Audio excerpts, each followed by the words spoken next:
(2020) has been a year that's turned everything on its head for us.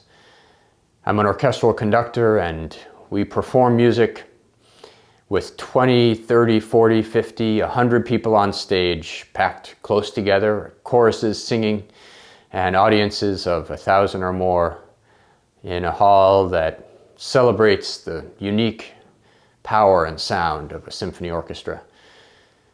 Of course, all of that had to change, and our challenges have been not only financial and organizational, but mission-based. How do we bring music to a community? How do we share these gifts with our audience when we can't perform live and in person? Zen teaches us to be flexible internally and strong without being brittle.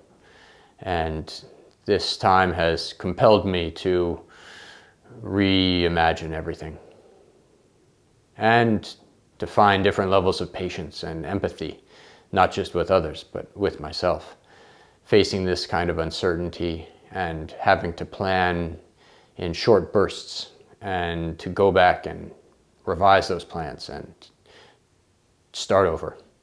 Zen to me isn't about finding a solution or being better at my job. It's just about knowing I'm not alone. I'm open internally, and I can hear people again in the way I need to move my orchestra forward.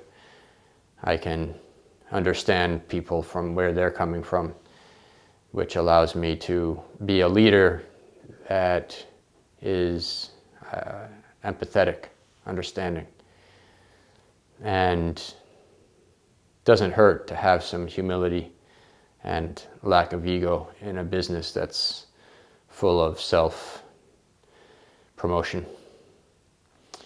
It's about the music, and it's about relationships with other people, and about communicating what the music has to share with the audience. So if I can get out of the way, that actually benefits everybody in the equation.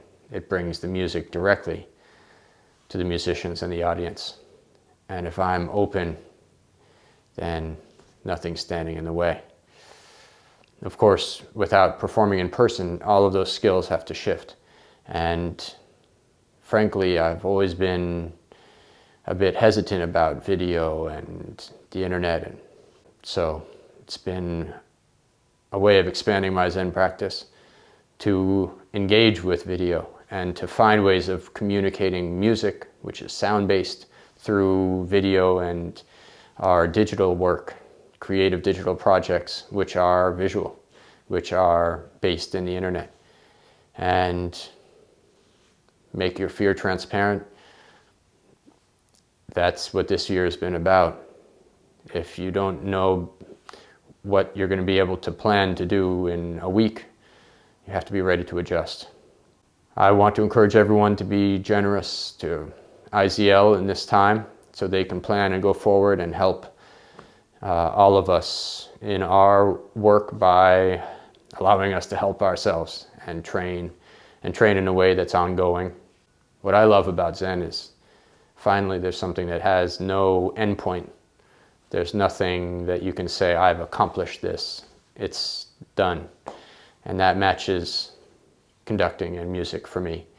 That same idea that there's no point at which I can say there's no room for growth here. There's always room for growth. Thank you, IZL. Thank you to the dojo. And I hope you will all be generous and give what you can. I'm James Blachly, and I'm an orchestral conductor. Hanya harami